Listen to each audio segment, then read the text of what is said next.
আমার একবার মা কও না, আমার একবার মা কও, বান্ধবীর মতো আছি না।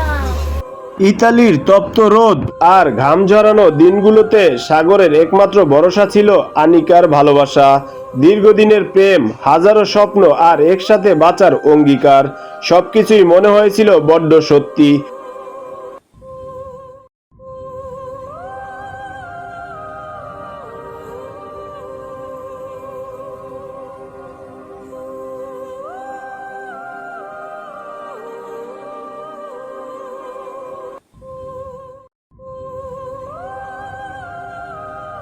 তো সাইদিন সারা, আমারে তুমি নিয়ে যাইবা না।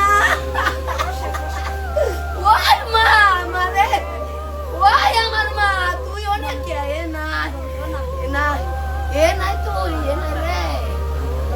ও সান, সান, তুমি কোনে? 15 বছরের আনিকাকে হারিয়ে মা আজ দিশেহারা। কান্নায় ভারী হয়ে উঠেছে আকাশ বাতাস। কে তাকে সান্ত্বনা দিবে? তার আদরের মেয়েটি আজ এই দুনিয়াতে আর নেই। শুধু প্রবাসের সেই সাগরের সাথে সম্পর্ক করার কারণে আজ আনিকাকে সে হারিয়ে ফেলেছে।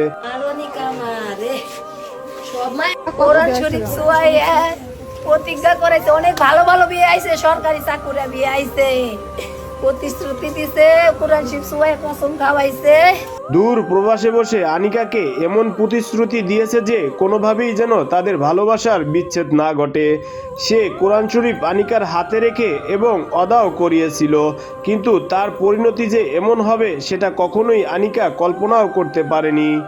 সবার কাছে ওর সর্বোচ্চ শাস্তি দিবেন আপনি। সাগরের এই বিশ্বাস ভাঙন আর ভালোবাসার নামে এই ছলনা সহ্য করার ক্ষমতা হয়তো অবলা এই মেয়েটির ছিল না। আসলে কাকি আপনার মেয়ের সাথে মূলত ঘটনাটা কি ঘটেছিল যে কারণে আপনার মেয়ে না ফেরাতে চলে গেল? এই ছেলের সাথে আমার মেয়ের সাথে বিয়ের প্রস্তাবের মাধ্যমে জিনিসটা আই গেছিল। হ্যাঁ, আমার ওই যে দেবরের সাথে ফয়সালার নাম, ওর দেবর ওই ফয়সালের মাধ্যমে বিয়েটা আই গেছিল। ইতালি প্রবাসী সাগর ফ্যামিলিভাবে আনিকাকে বিয়ে করার প্রতিশ্রুতি দেয় এবং একটা পর্যায়ে এটা নিয়ে সামনের দিকে দোনো পক্ষই এগিয়ে যায়। কিন্তু যখন সাগর দেশে ফিরে তখন আনিকার সাথে কথা বলা বন্ধ করে দেয়। একটা পর্যায়ে সে অন্য মেয়ের সাথে বিবাহ বন্ধনে আবদ্ধ হওয়ার চেষ্টাও করেছিল।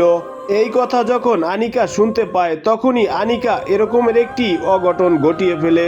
না কয় হ বিয়া তো দিব, কয় কি এটা আমার মা তো পছন্দ করছে, তাই তো আমি নাম্বার নিয়ে কথা বলতেছি, তো ভালো করে আপনি শুনে দেন এখন বিয়ে দিন কিনা এগুলো বলছে। বলার পরে ছবি দেখে ভালো লাগছে, পরে মনে হয় নাম্বার নিচ্ছে। নেওয়ার পরে ওই কথাবার্তা হয়েছে, বলছে যে আমার বাড়ি থেকে সবাই রাজি, আর আত্মীয় স্বজন সবাই জানে, সবাই দেখছে। নানুর বাড়ি লেগে এই পাশে নগর গ্রামে, পাশের গ্রামে, নানুর বাড়ি পাশের গ্রামে, সবাই জানে, মামি মামা নানি। আমার মেয়ে বলছে যে বিয়ের মাধ্যমে আসছে, তে বিয়ের মাধ্যমে থাক, কথাবার্তা না বললাম। পরে কয় না তোমারে তো আমি বিয়ে করুমি, আমার ফ্যামিলির সবাই পছন্দ, আমার বাবা মা সবাই আত্মীয় স্বজন, আমারও তোমার অনেক ভালো লাগছে, তোমার আমার অনেক ভালো লাগছে, তো তুমিও তো আমারে পছন্দ করো, এই জন্য তো কথা বলো। কয় আমারও আপনি ভালো লাগছে বলছে। বলার পরে কয় কি তাও কথাবার্তা বাদ দিয়ে আপনি দেশে আসেন, তারপরে কথা বলি, এরকম মানুষে শুনলে খারাপ করবো। কয় মানুষে শুনলে খারাপ করবো, তুমি সবার সামনে কথা বলবা ফিরি মাইন্ডে, আমি তো তোমার বিয়ে করুমি, আমার আত্মীয় স্বজন সবাই জানে, সবাই আমার আত্মীয় স্বজন সবাই জানে, সমস্যা কি, আমি তোমার বিয়েই করুম, সবাই আমি জানিয়ে দিচ্ছি। আমার মেয়ে তো পাগল হয়ে গেছে, আরে ভালোবাসছে যে আমার এই বিয়ে করবো, কইবই আমার সাথেও বলি কথাবার্তা বলছে। পরে আসার আগে থেকে মনে কথাবার্তা একটু কমাই দিছে। আমার মেয়ে এখান থেকে ওর নাম্বার দিয়ে ফোন দেয়, আমার মেয়ে বাড়ি থেকে ফোন দিলে ওটা বেশি একটা ধরে না, ধরলে ব্যস্ততা দেখায়, মানে ইগনোর করে আমার মেয়ের একরকম, ও সহ্য করতে পারে না। তিলে তিলে গড়া আনিকার ভালোবাসাটার প্রমাণ যে এভাবেই দিতে হবে আনিকা তা কখনোই কল্পনা করেনি। ইতালি প্রবাসী সাগর আনিকার সাথে এমন প্রতারণা করা যেন কোনোভাবেই কোনো মেয়ে মেনে নিতে পারবে না।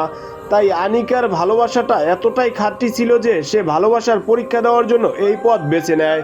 কিন্তু একটা ইতালি প্রবাসী দূরে বসে যখন আনিকার সাথে সময় কাটাতো এবং আনিকাকে ব্যবহার করত, সেটা বোঝার ক্ষমতা কখনোই আনিকা রাখেনি, কারণ আনিকা তো তাকে সত্যিই ভালোবেসেছিল। একটা লোক দূর প্রবাস বসে যখন একটা মেয়েকে ভালোবাসে তার সাথে এমন প্রতারণা করবে এটা কখনোই মেয়েটি কল্পনাও করতে পারেনি। ফুল চকলেট এগুলো আচ্ছা কি লেখা গেছে আপনার একটু দেখান, একটু যদি জুন মাসে ফুলও পাঠাইছে পয়সা দর্শক, যে লেখাগুলো লিখে গেছে সেই ডকুমেন্টস পর্যন্ত আপনারা আমাদের ভিডিও দেখতে পারবেন, দেখাচ্ছি। ভালোবাসা আমার স্বামী, তুমি তো তোমার দেওয়া কোনো কথাই রাখলা না। অন্তত আমি তোমাকে যে কথাটা দিলাম সেটা রাখলাম। ভালো থেকো তুমি। যে তারপর বলেন। মৃত্যুর আগে আনিকা একটি চিঠি লিখে যায়। সেখানে লেখা ছিল যে তুমি তো আমাকে কথা দিয়ে কথা রাখলে না, তুমি ভালো থেকো। এটাই ছিল আনিকার শেষ কথা এবং সাগরের উদ্দেশ্যে একটি হাতের লেখা চিঠি। বুকের ভেতর জমানো কষ্ট আর অপমান সহ্য সীমা ছাড়িয়ে গেলে তখন আনিকা বেছে নিল এই নিঃশব্দ পথ, হয়ে গেল না ফেরার দেশের স্থায়ী বাসিন্দা। ভালোবাসায় কি তবে শুধুই কিছু মিথ্যে আশ্বাস নাম, নাকি রূপকথার গল্পের আড়ালে কিছু লুকিয়ে থাকার বিষাক্ত ফাঁদ? আনিকা হয়তো চলে গেছে, কিন্তু রেখে গেছে এক বুক দীর্ঘশ্বাস আর উত্তরহীন কিছু প্রশ্ন।